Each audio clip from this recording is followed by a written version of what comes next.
साथियों, प्रायः ये देखा गया है कि जो लोग अभाव में जीते हैं या जिनकी इच्छाएं पूरी नहीं हो पाती, वे ईश्वर के अस्तित्व को नकारने लगते हैं और कहने लगते हैं कि मैं तो नास्तिक हूँ।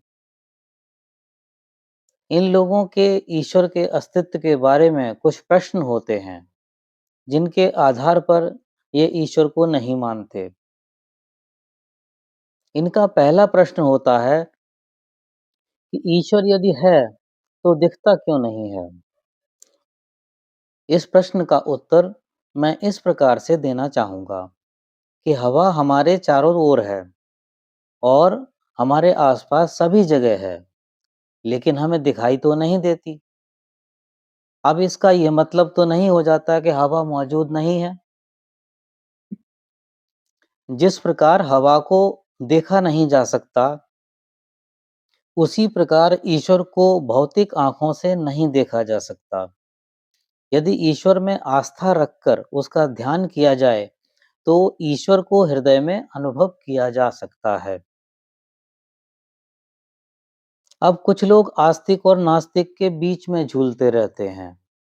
वे कहते हैं कि मैंने ईश्वर की बहुत पूजा की, लेकिन मुझे तो कहीं मिला नहीं। इस प्रश्न का उत्तर मैं इस प्रकार दूंगा। देखो, हम सभी जानते हैं कि दूध में घी होता है, लेकिन यदि दूध से भरे बर्तन में हाथ डालकर कोई घी निकालना चाहे और फिर कहे कि मुझे तो घी मिला नहीं, तो ये कोई समझदारी वाली बात तो हुई नहीं। दूध से घी निकालने की एक प्रक्रिया है। दूध से दही बनाया जाएगा, दही को बिलोया जाएगा, उससे मक्खन निकाला जाएगा और उस मक्खन को गर्म करने पर घी प्राप्त होता है। इस प्रोसेस को जब तक पूरा नहीं करेंगे, तब तक दूध से सीधे घी नहीं मिलेगा। इसी प्रकार ईश्वर को प्राप्त करने का एक प्रोसेस है। जब तक ईश्वर में आस्था नहीं है और उसके लिए आप भक्ति नहीं करते हैं, तब तक आपको ईश्वर में विश्वास नहीं हो सकता।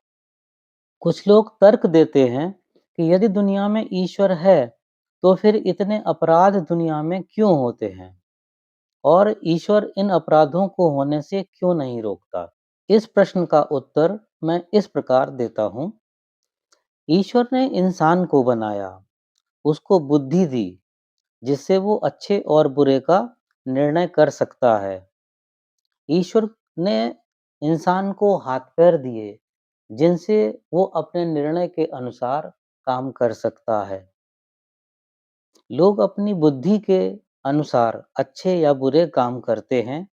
समय आने पर ईश्वर मनुष्य से उसके कर्मों का हिसाब मांगता है और अपने कर्मों के हिसाब से मनुष्य को उसका फल भी मिलता है।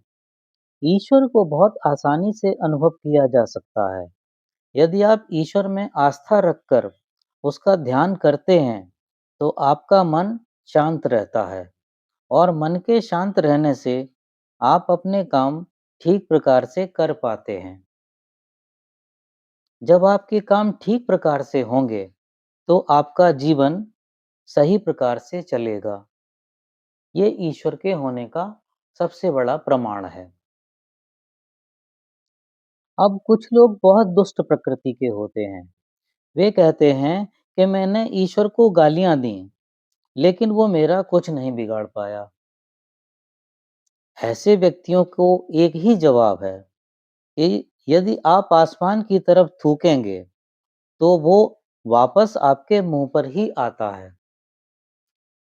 जो लोग ईश्वर को गाली देते हैं, तो गालियां लौटकर उनके पास ही आ जाती हैं और उनके जीवन में कष्ट भर देती हैं। किसी के ईश्वर को गाली देने से या उसकी निंदा करने से ईश्वर का कुछ नहीं बिगड़ता।